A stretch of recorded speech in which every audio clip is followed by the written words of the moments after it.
lakkoofsa lama aga buriin dubbisa. Nuyi kadhata keenya keessatti maqaa keessan dhoofne yeroo hundumaa waa'ee hunduma keessaniif Waaqayyoon hin galateeffanna. Fuula Waaqayyo keenyaaf abbaa keenya irratti hojii amantii keessanii jaalalaaf dadhabuu keessan gooftaa keenya Yesuus Kiristoositti abdachuutti jabaachuu keessanitti iyyaadhanna. Obboloota nana Waaqayyo akka isin jaallate akka isin boodes nu hin beekna. Ameen. Isa waamaman keessatti hafanii jiraachuu waan jirrattan dubbadha. Kutaa kana keessatti Phaawulostu warra Tasaloniqee kanatti ergaa kana dubbata. Waa sadan tokko dubbata. Waa'ee dubbii kanarra garuu ergaan Phaawulos dubbatu kun mee seenaa isaa achi deebi'eetan kaasa. Waa'ee ergaa Tasaloniqee kana macaafota keessa yeroo garaa garaatti Phaawulos Qorontositti, Qolaasa'itti, Tasaloniqeetti, Efesoonitti yeroo garaa garaatti Phaawulos dhaqee wangeela lallabaa cheerchota pilaant gocha akka ture hin beekama. Haa ta'uyyuu malee iddoo garaa garaatti wangeela lallabaa eega ture booddee Phaawulos gara Tasaloniqee wangeelli hin geenye ture. Gara Tasaloniqeetti wangeela geessuudhaaf gaafa ga'u yeroo jalqabaa akka lolli guddaan isatti ka'e hin dubbata. Tasaloniqee magaalaa boqonnaa 2 lakkoofsa 2 irraa akka isin bira ituu hin dhufin Filiphiyositti akka dhibbanne namoonni akka nutti darban hin beektu. Isin biraa warri nu morman utuma jiraniiyyuu wangeela isaa akka isinitti himnu Waaqayyo ija jabinaa mee hojii ergamootaa boqonnaa 16 lakkoofsa 22 annee dubbifanna. Hojii ergamootaa boqonnaa 16 lakkoofsa 22 argachuu dandeenya. Hojii ergamootaa boqonnaa 16-22 kana irrattis namoonni baay'een Phaawulosiif Silaasiin mormuudhaaf gara jara kanatti dabalaman. Ajajjuuwwan warra Roomaa sunis uffata isaanii irratti tatarsaasanii uleedhaan akka isaan reebaniif abbooman. Kan nama dhibu Phaawulos fa'a Filiphiyosii ka'anii gara Tasaloniqeetti wangeela lallabuuf gaafa deeman akka qarraatee 16 hojii ergamootaa 16 kaaftannaa dubbifatan hafuura hoodduu tokko jirti. Biyya Roomaa kana keessatti hafuura hoodduu yookaan immoo qaalluu kan jennu hafuurri kun hoode himuu isheetiiniti galii guddaa argamsiifti mootii kana.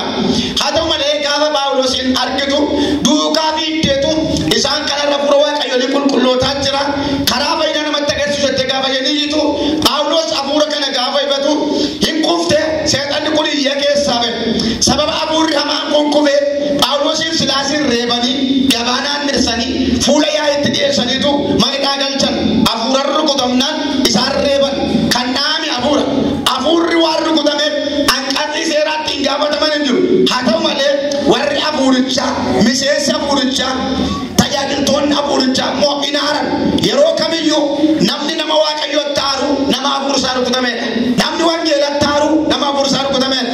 Hafuura amaatiyyee hafuurra amaaniyyuu nama reebamuu qabu ture. Fuula yaa'itti dhiyeeffamuu qabu ture. Maaliif jennaan biyya sana keessatti beekamtii qabdi. Biyya sana doomineet gootetti bitteetti nama hundumtuu ishee ajajamu. Nama hundumtuu ishee bula. Nama hundumtuu ishee Waaqayyoo kabaja. Kanaaf ishee irra godhanii jara reeban. Akkasan jedhan sammuu dhalootaa bite. Sa jireenya namaa goole ganama kana miilli Waaqayyoo irra jeta. Isa gaaficha Phaawulos irratti ga'e miti. Isarraa Waaqayyoo gadi dhiitan jedha. Haleluuyaa. Phaawulosiif Silaasiin reebanii caccabsanii manadhaatti galchan. Kan nama dhiboo jiraate Phaawulosiif Silaas manadhaa keessatti eegamu. Maal akka hin taaneef akka hin baaneef maal balleessan agaanantii kubbisan jawwee waraanan xibaaraa guban seexana guban warri seexana guban hin injifatu. Inni seexana labaanna isin injifachiisa. Silaas barri irratti eegamu akka hin baaneef eegamu. Isaan garuudha halkan walakkaa keessa hin kadhatu hin faarfatus turan jedha. Warri dhaman immoo isaan dhaggeeffatu. Warri kam? Warri maal ta'an?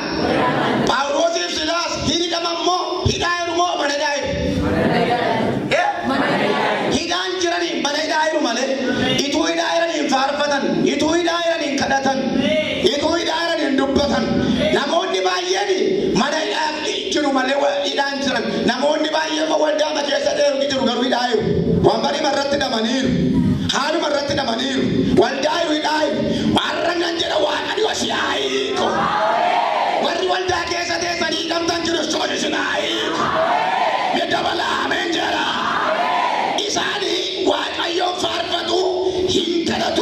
warra mani momaltau isaan dhaggeeffatu amma mana jiraachuu biraa jiraachuun garaagara rakkinni akkamiis marsee qormaan akkamiis marsee hidhaan jirtu taanaa hin injifatta mi'aamen jedha namoonni tokko tokko iddoo mijataa jiru garuu hidhaa jiru haala gaarii keessa jiru jedhamaa garuu hidhaa jiru tokko tokko immoo qormaata keessa jiru garuu mana hidhaa jiru malee hidhaan jiran ituma lakkusatanii gammadu ituma kiisii keessa jiraatiin gammadu ituma tikileen baay'atu gammadu ituma taakoo galaarra ka'amu gammadu hidhaan jiran kaa mi'aan hidhaan jiru hidhaa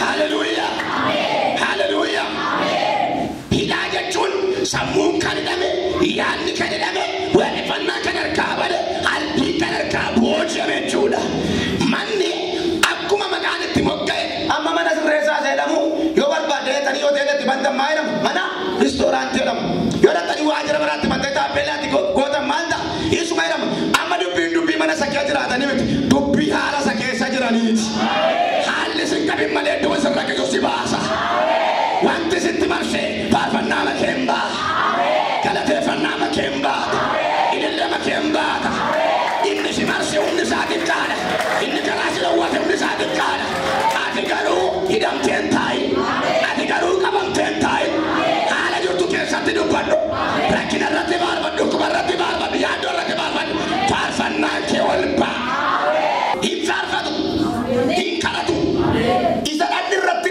wayyaan irratti jijjiirame anni irratti tarsee isa dhiigni irra lola'u dhaqanii hin dhiqanne namoota wangeelli galeefi isaan abbaa isaanii fakkaatu abbaa keenya fakkaan namni halleluuyaa bareenya fakkaan warri dhugaatti keessoon galeefoo mufatu olmiti gururii olmiti duuta olmiti dallan olmiti yoo waraana malee yesuus sunaa waraaname yoo gadi qaba malee yesuus kana caalaa gatii naa kaffale yoo jibba malee yesuus dursee naa jibbame yoo salphima malee yesuus qullaa naa dhaabate hin qabamanii sababiinsa abbaa isaanii fakkaata namni abbaa isaa fakkaata warri amananii abbaa isaanii fakkaata warri sobanis abbaa isaanii fakkaata warri dhugaa dubbatan abbaa isaanii fakkaata hundumtuu abbaa qaba hin faarfatu hin kadhatu ituu isaan faarfatanidha dingata hundee malee raafanidha manna raafamuuf hin faarfanne faarfatamuu waan qabuuf faarfatan inni isaan faarfatan immoo hin dhufe warri naman hundumtuu ni hiikaman ituu Phaawuloosiif Sillaaseen namni akka jiyooloojii yookaan qayyabannaa goon tarii jarri kun waggaa dheeraa turuu danda'u amma garuu badii isaa namni chilootiitti dhiyeesse yookaan mana murtiitti dhiyeesse qoratan jiru ituma qoratamii ishii tokko hayyamame hundumaaf barana furmaanni ta'a karaa kee furmaanni ta'a daandii kee furmaanni ta'a warra qaqqabanii furmaanni ta'a warra qaqqabamanii furmaanni ta'a mi'aan nama furmaataate warri dhugichi sin keessa jiru ammallee shakkina aan nama furmaataate humna kee laalte beekumsa kee laalte qabeenya kee laalte harka qalina kee laalte chaalenjii keessa jirtu laalte waliin qallachin aan nama furmaataate warri siin morman harka keetti gadu amen jedhame waaqayyo waa hojjedha harka keetti kufuudha arrabaan injibattu barana hojiin injibatta ikala doona preenya waaqayyo waan qabatamaa hojjeteetu si wajjin jiraachuu isaa mirkaneesseetu lakkaasheen nama waaqayyoo jedhamta lakkaa'ini nama waaqayyoo jedhamta lakkaa murtoo ishee sirriidhaa jedhamta manni raafame shofaanin baname warra qaban hin hiikaman eegduun mana dhaabbacheetu lakkii kottoodhaan ofiin ajjeesin enna nuyi warra nama bajjeesu miti warra du'aniyyuu warra kaasuudha lakkii enna nu hojirraa hin banne kan barrii bane waaqa malee nu mini isa tokko banuu danda'u isa bultii nama tokko malee namarraa banuu danda'u isa harki namaa ture isa banuu danda'u isa haalli ture isa banuu danda'u isa meenyaan ture isa banuu danda'u harka waaqayyoo waan har'aa dhufe jaalli keenya miti barrii hin cabsine girgiddaan rukunne aboo keenya humna keenya miti humna waaqarraa kan nu hojjete kanaaf nu hojirraa kottadhan namicha isa eenyuyyuu cufeen hin bana kana cufu hin bana kana cufu hin bana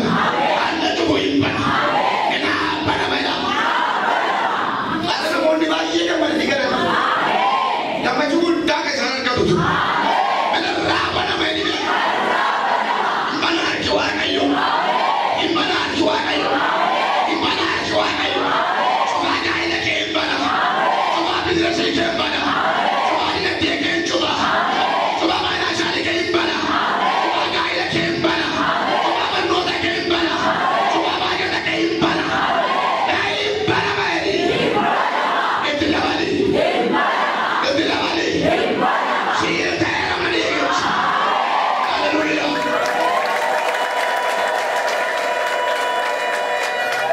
Hedduu malee maal gochuudhaa wayyaa yoo sennaan ati si baasu tokko jilbeenfachuudhaan ati maaliif keessa kottaa jilbeenfadhaan kaleessa barri irra dhaabatee walitti isa hamma galu jilbeenfata isaa itti waan yoo leellisa.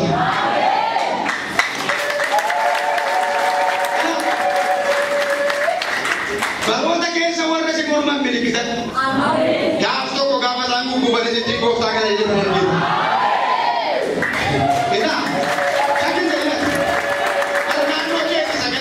Mormii darbatan loota sagalee garaagaraa mormii garaagaraa wadaa qalee miliksatati oolee munee gaaf tokko isaan ture sus gooftaadha. Inni barakaan waaqayyo. Inni si namanee maatiin isaa hin amananii sana booddee gaafa dhagaan Phaawulosin Sillaasiin dhoksaatti geggeessuu barbaannaan hin ta'uu bu'e Phaawulos baay'ina. Nuyi saamnee miti hannee miti jedhamu seeraan nuyi tanii waan nuyi tanii nutti maati murtii keenya nu laaddaadhaan akkasitti galla waan hin jirre balleessinee irraa nagaadhaan dhaqaa. Waa sadii hojjetanii tokko hundee irratti raaraasanii lammata warra hidhamanii hiikanii sadaffaa isa gooftaa hin qabne isa barri irra taa'e mana isaa guutuu gubatu mana waaqayyootti gooftaa fudhachiisanii wal galchanii hojii hojjetanii darban. Sana booddee gara Tasalonqee dhaqan. Gaafa Tasalonqee dhaqan immoo torban sadii Phaawulos wangeela lallabe warra Tasalonqeetti. Hallelujah. Eka torban sadii barsiisee booddee ariisaa gaafatti kaasan waan godhu gaafa wallaalu mucaa fuuraasaa isa ta'e Xiimotewoosin achi kaa'e Xiimotewos jara kan akka sagalee waaqayyoo gadi fageenyaan barsiisu achi kaa'ee biraa baqata. Tasalonqee sarraa boqonnaa 3:2 nan dubbisa.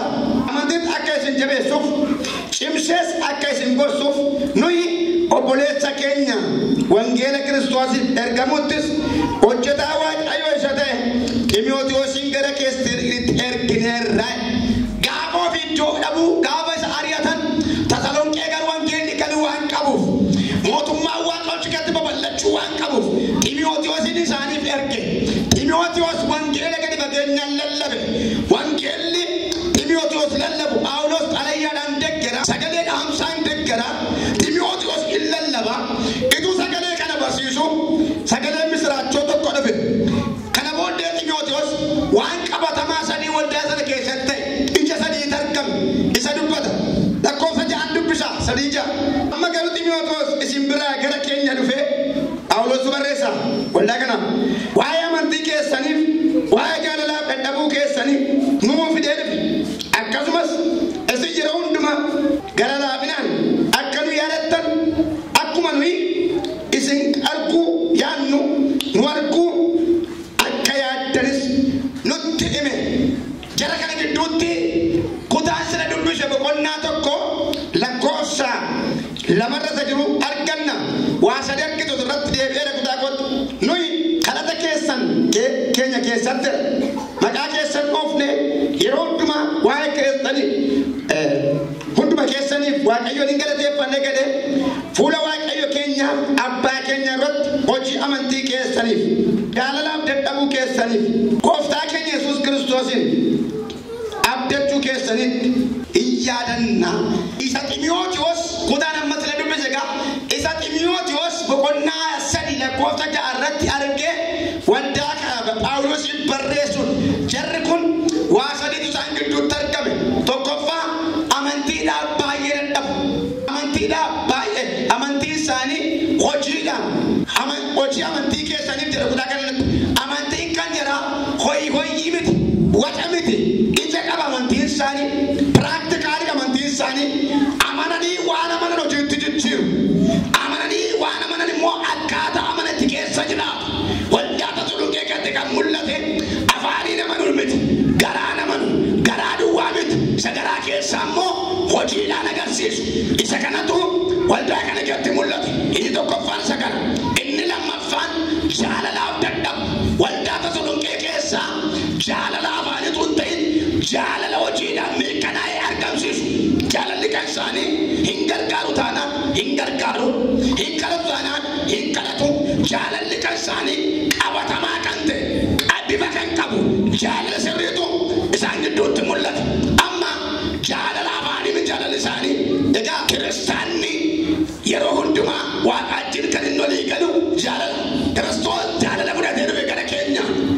Ituun hin beekin, ituun isaan beekne, ituun isaan beekin kan inni ittiin gara keenya dhufe mana keenya qosee ol galee jaalala. Kan inni ittiin harka nu qabee ofii isaa nutti agarsiise jaalala. Kan inni ittiin dhufe akka fuula isaatti qubnu nu godhe jaalala. Meeshaa baatee dhumne, dhagaa baatee dhumne, dullaa baatee dhumne jaalalaan dhufeetu jibbamoota ofitti nu qabe. Amala keenya wajjin, dadhabina keenya wajjin, xurii keenya wajjin, dogoggora keenya wajjin, suusii keenya wajjin, cubbuma keenya wajjin ofitti nu hammate jaalalaan nu mo'ate. Kanaaf yeroo hundumaa jaalala jireenya namaa keessatti barbaada. Kiristaanni gaa ani kiristaana jedhu abbaa isaarraa isa dhaale maal qabaachuu qaba? Jaalala qabaachuu qaba. Jaalalli jira waldaa, jaalalli jira tajaajiltoota keessa, jaalalli jira amantoota keessa hin jiran naatan akkuma kee jirta itti deebiitti dhaadhaa. Macaafa qulqulluu irraa garuu jarri kun arraa dhibbaa yeroo gabaabduu keessatti argatan keessatti tokko amantiin isaanii hojiidhaan mul'ata. Lammata immoo jaalala aarsaa kaffalu. Jaalalli kan isaanii jaalala aarsaa kaffalu. Hin dadhabu jaalalaaf, gatii baasu jaalalaaf. Kan akka jaalala gatii nu baasu hin jiru. Jaalalli fannoo yaabsise Yesuusin, jaalalli reebamaa godhe Yesuusin. Obboleessa kee jaallachuu barbaada taanaan gatii baasuu dirqama. Obboleettii kee jaallatu taanaan gatii baasuu dirqama. Meesin jaalladheera isa sadii olitti dhiigaan kommeti. Isa karaarraa yoo hin jedhu, mana caateetiin yoo hin jedhu, mana diraafteetiin yoo hin jedhu, afaanii yoo ta'e jaalalli kan kiristaanaa kana calaqqisiisuu qaba. Wangeela kana mul'isuu qaba. Kana ifatti baasuu qaba. Kana ifoomsuu qaba. Inni kun nuuf adeebi'u hin jedhe. Inni kun nuuf adeebi'u hin jedhe. Nama lafaa kaasuu kan dandeenyu jaalalaan. Dadhabaa tumsuu kan dandeenyu jaalalaan. Saba dedeebisuu kan dandeenyu jaalalaan. Miidhamaa obboleessa keenya obboleettii keenya fuuldura tarkaanfachiisuu kan dandeenyu jaalalaan. Jaalalli yoo jirre har'a waldaa miti saba isa kan biraa miti. Maatiin tokkoyyuu jaalala dhabuurraa kan ka'e hunkuramaa jiraata. Goolamaa jiraata. Ni waldaa fuyyuuti. Waldaa torba itti arguu dandeessa. Torban lama arguu dandeessa. Kudha afur arguu dandeessa. Maatiin tokkoyyuu haadha manaa abbaa manaa gidduu jaalalli hin jiru. Inni kan biraa hojjette, inni kan biraa ishee kan biraa itti, inni kan biraa hojjete afaan isaanii afaan tokko haasa'u garuu waliin galan. Afaan tokkotu as sorokkaanii barbaada. Waliin gala afaan isaanii maaltu hin jiru? Jaalalatu hin jiru. Kanaaf walii machuun baay'ata. Kanaaf walii bu'uun baay'ata. Kanaaf goolamuun baay'ata.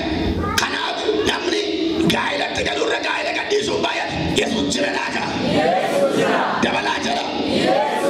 Kiristaanummaan jaalala hin qabne du'aadha. Kiristaanummaan jaalala hin qabne firii hin qabu galma hin ga'u. Obboleessa isaa kan hin jaallanne maal odhe macaafi? Maal odhe? Obboleessa isaa kan hin jaallanne maal odhe? Ajjeesaadha. Nafsa gadaa'edha. Ajjeesaan immoo maal hin ta'u? Jireenya bara baraan nama. Aniif isin maal fakkaata? Namaaf ilaalchuu hin qabu. Keessi keenya maal jedha waa'ee nama? Jechi ilaalchi keenya maal jedha waa'ee nama? Lapheen keenya maal jedha waa'ee nama? Wanti nuyi gatii baasuu fi qabnu yoo jiraate hin qabne nama ta'uu danda'u qaba deeyyaan. Akka kootti batalee kiristaana taane Kiristoo duuka buutu Kiristoos taane bifa fakkeenya Kiristoos uffannee waa'ee namaa nunni butaanaan waa'ee namaa gatii nun baasu taanaan waa'ee namaa nun yaadatu taanaan waa'ee namaa aarsaa nu kaffallu taanaan isa Kiristoos ittiin nu jaallate isa ittiin inni aarsaa nu kaffale jaalallichi nu keessa maal ta'u jechuudha hin jiru jechuudha. Isaan kun garuu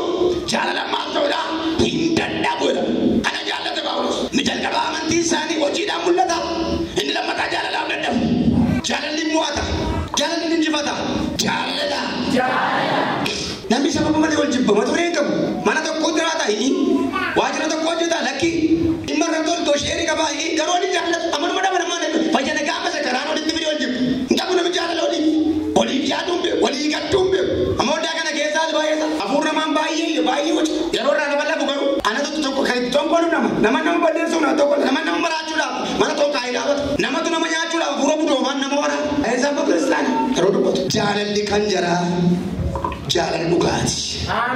Kiristoos jaalala dhugaa barbaada. Jaalala fakkeessaa, jaalala akkeessaa, jaalala sossobbaa, jaalala goyoomsaa, hawaasummaa saba kee kanaaf malee eeriyaa kana keessatti eeriyaa wangeelaatti jaalalli inni barbaachisu isa kana saaxummaan keessa hin jirre isa bu'aan hin barbaachifne isa xaqqamamuuf hin jaallanne isa fayyadamuuf hin jaallanne isa daadoo gaafachuuf hin jaallanne Kiristoos daaduu nurraa fudhatee hin qabu dhiiga isaanuu dhangalaase Kiristoos gatii nu gaafatee hin jiru gatii malee jaallanne jaallatamne gatii malee jaallachuu qabna jaalalli immoo maal jedhama caaf maal jedhama Paawulos jaalalli maal jedhama Qorontoos 13 jaalalli danda'aadha of hin tuuluudha of hin bobbekuusuudha lafa salphinaan dhaabbatudha inni naafuudha eenyu tokko danda'aadha lammatammoo maal hin godhu kaansarii taane amma kan nama bitaatu tokko hin haaffaadha ana waa babbaree kanatti hin haafin jedhine natti hin haafine Dora mida kuwa magari to bagabat baree madu uffatee made yookaan akkas immoo akkuma konkolaataa kana moo waa muntine agama dargatu nam isse abadu kommil kaayee min jiru abadu kon waaqayyo gargaaree min jiru obboleessaa isaarratti maal hin ta'e hamaa yaadudha danda'aadha garraamiidha gara laafessa jaalalli gaafa nama keessa jiru gaatuman jaallatin achummaa namatti naqe ituman jaallatin waliif akka ooyinu godha ituman jaallatin akka walii godhannu godha inni sadaffaa sajalqaba hojii isaanii amantii isaanii hojiidhaan mul'ata jaalalaaf gatii baasu inni sadaffaan tokko jira abdii isaanii guutuudha waan intaadhani hin abdatu intaa meen hin abdadde naa taa'edha garaa qulqulluu amanu waaqayyoon naa taa'edha amanu hirmataaf hin abdatu yoo lallachiin isaanii immoo waaqayyoon abdatu yoo achi qorumsee isaanii immoo waaqayyoon abdatu naa taa'edha hirmataaf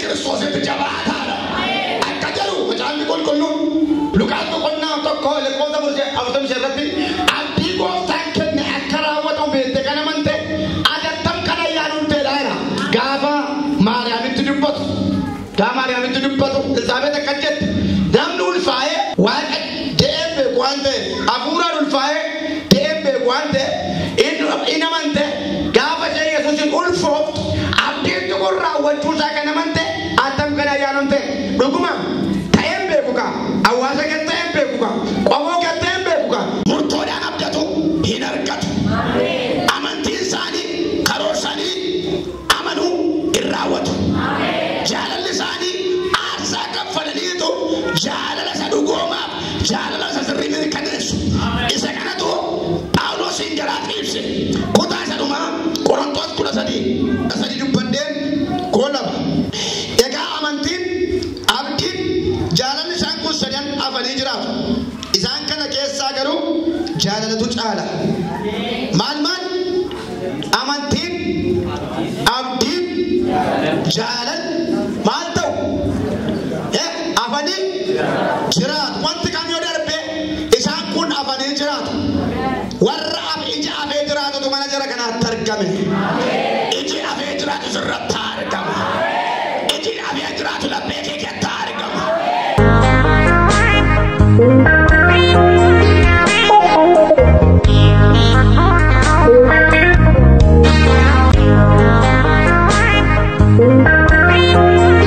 Namni sin dhukkubu isaas baay'ee nani amusii maayingaddaa footoo haadha kiyyaatti deebise haati kiyyammoo baqqaanii abbaa keessa wajjin jiraachuu hin dandeenye bakka nagaa obboleessi kiyya yuunivarsiitii jira ani isaaf jedhee tana kan hin cannaqamne jedhee tanii amma yoonaata obsee jiraadhe hin dandeenye nan galaa jette maaliif galtaa dhiisi ennaan achumaan neetworkiin adda kute achi bakka galgala san dhufee footoo fidee dhufee tani maaliin ennaan raajiin nan deema jette nani rakkaratanii fi hafuura qaallichaa hafuura bakka qeesan darbatame isaatu isaan jeeqa ati dhugaa bahee gaafa atasii dhugaa baate hunduu sirra taanaan jedhe. Ameen.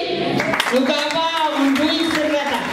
Haleluuyaa waan salphaadha Ugabani fayyun ugabani rakkina keessa ooluun waan salphaat amma sitti ugabani waan ta'an tokkoon qabu jireenyi isaanii garuu waraansa irraa dhaabbata yaadadhaa sammuu keessatti qaba. Inna kaleessa dawwalaniit ganama naa dawwalanii abbaan kiyya naa dawwaleetiin indi bakka oona gaa ta'u naa dawwala malee moo oona gaa dhabe naa dawwalu maaliifi ishii tachii yannoo amma sanaan jedha waan ta'in dhugamoonni baay'ee dhugaa hin jeeqa gaafa isaan achi jeeqa mananis immoo wayin coggaarraa wayin asiin baay'ee kana na jeeqa gaafa footoo shiifaa fuudhee deemee irratti karachiisa immoo nagaa godhatadhaanis nagaan godhadhaa sitti inna asii kaleessa dawwalanii naguma keessanii nagaadhaan jette ishii nagaadha galateeffadhaa waaqayyo nagaadhaan jedhe achi bakka karadhaa wanta sin jeequtu jira waan ta'eef karadhaa sirritti ani saduu amusiif asii footoo kee fuudhee dhaqee tasinii karachiise ati sirritti karadhu jedheetan galateeffadhe naa galateeffadha galateeffadhaa fi waaqayyoon waaqa dubbatee amma jedhe ga'u nagaadha innaan nagaa wanta gochuu danda'u waaqayyo guddaa kana ililchaati waaqayyoof galata fidaa.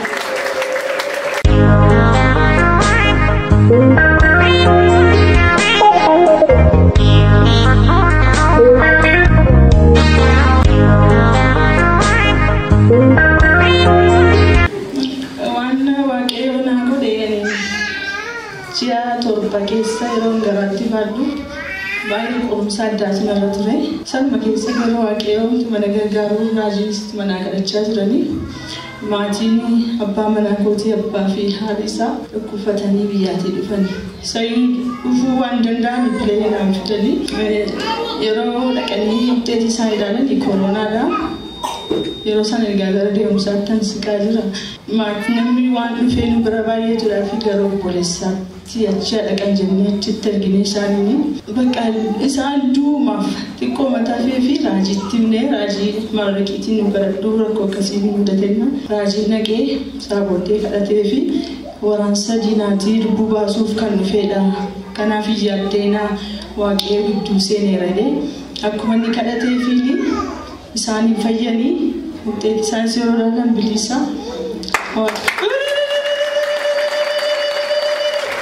Waraansa diinaadha malee koronaas minee seexanni ofuma odeessiti waaqayyoon galateeffadha ammayyoo irra deebi'aa.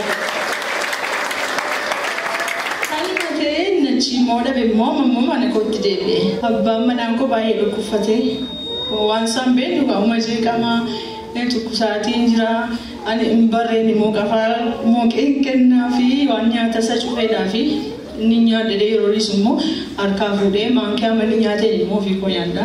Ani garjaa 8 iyyuu darbee 9 galaan jira. Amma ollaa keenya tokkotu dhufee dhaqiitii ilaalamii keessiinii akkas nama godhuu isa sanadhaa jette. Ishee dhaqee yeroo dhaqu inni koronaadha.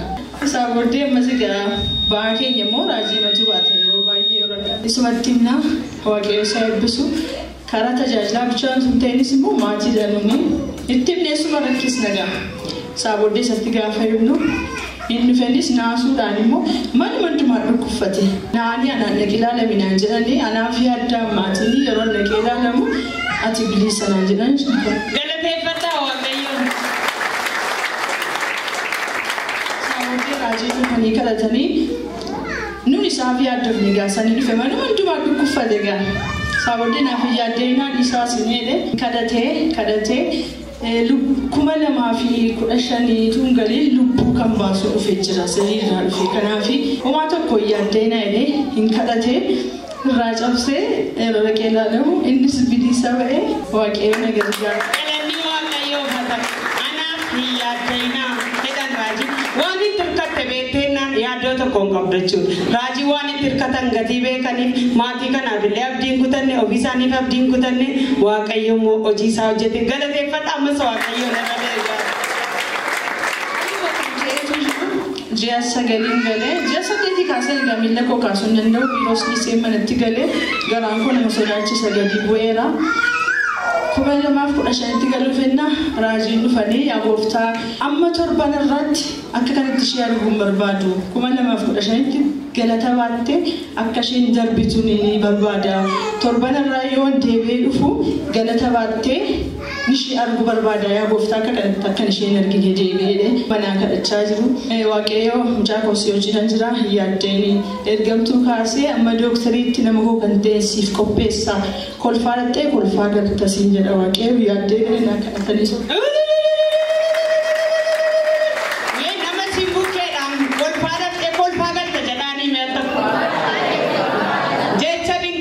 waaqayyo galanna ta'u jecha kanaafaan saanii roo akka kaa'eef galanni isaaf ta'u akkuma inni dhugaa lammoodha bakka baay'ee tiriis na godhanii amma zabanyaati kaasanii amma maatti leeluu bilbiloo koo maatiitti tolitti dhaanna jira sana wajjin waaqayyo na gargaaree kolfaa madaqee kolfaa mucaakoo fudhadhee galee waaqayyoof ulfinni isaa galateeffadhaa waaqayyoon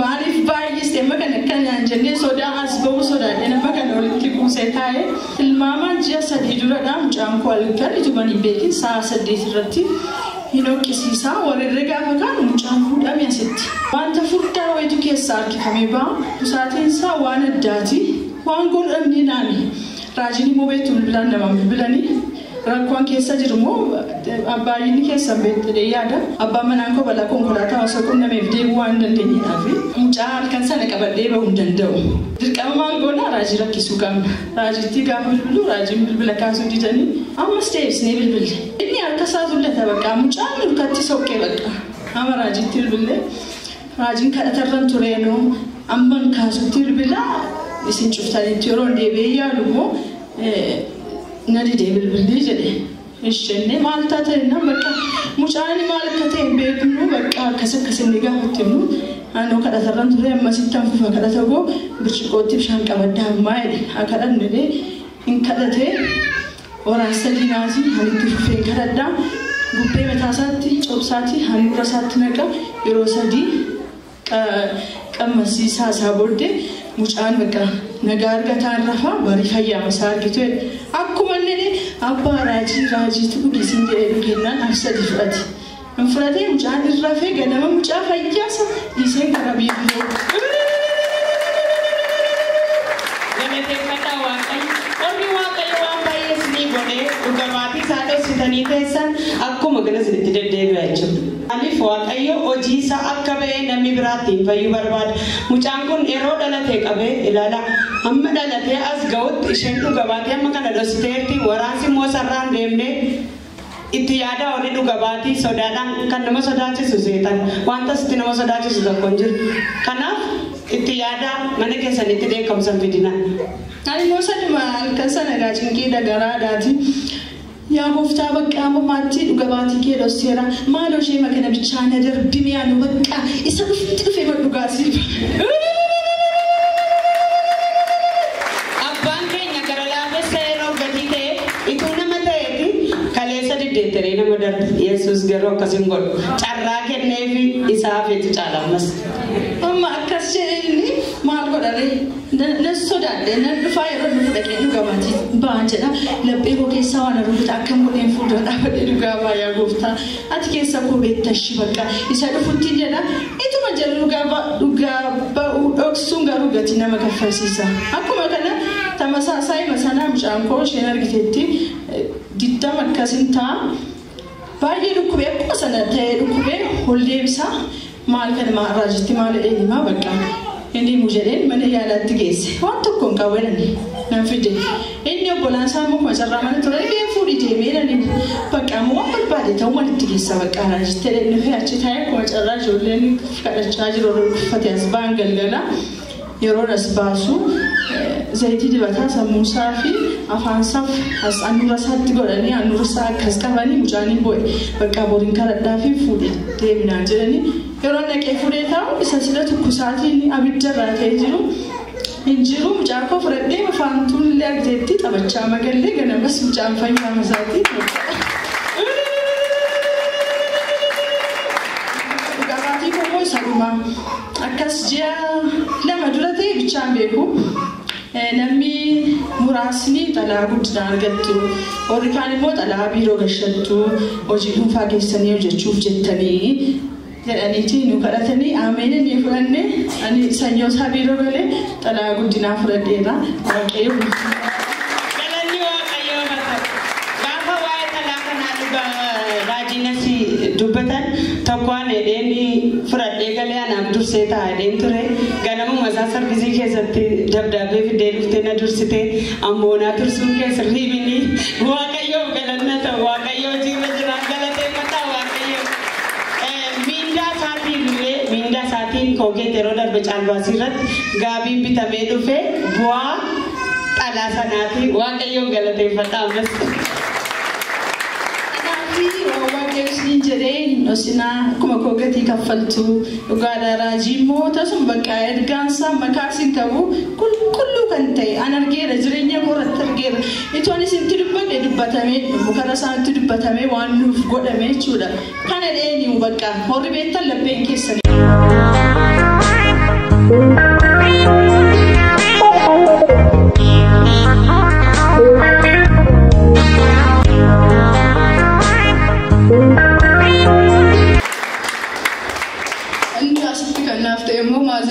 Jajan kana dura ture rabaye chuda ani mbek na yuture raji fanna sitina kadani mazari ke dukubsatu namna najrane hakka kufa sango de fi dukubsata yarun jereni mazari ko kana masana imfayen